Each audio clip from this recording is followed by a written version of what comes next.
Հայաստանում ու Ադրբեջանում գործող բոլոր ուժերին կրկին կոչ եմ անում լինել ծայրահեղ պատասխանատու, չանել հայտարարություններ, որոնք ուղղակի կամ անուղղակի հակասում են այս տրամաբանությանը,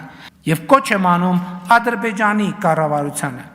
չանել հայտարարություններ եւ գործողություններ, որոնք ուղղակի կամ անուղղակի հակասում են այս տրամաբանությանը կամ կասկածի տակ են դնում այս տրամաբանությունը։ Հայաստանը եւ Ադրբեջանը միմյանց միջև խաղաղության եւ միջպետական հարաբերությունների հաստատման մասին համաձայնագրի նախագիծը համաձայնացրել են, նախագծի համաձայնեցման շուրջ բանակցությունները ավարտել եւ ինչպես ցույց տվեցի ապրիլի 15-ի իմ զեկույցում, համաձայնագրի ստորագրման համար որևէ խոչընդոտ չկա։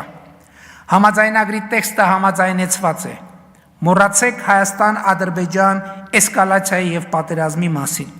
Հարավային Կովկասի պատմության նորեջը պիտի բացենք միասին եւ մենք պատրաստ ենք միաժամանակ ստորագրել խաղաղության համաձայնագիրը եւ Մինսկի խմբի կառույցները լուծարելու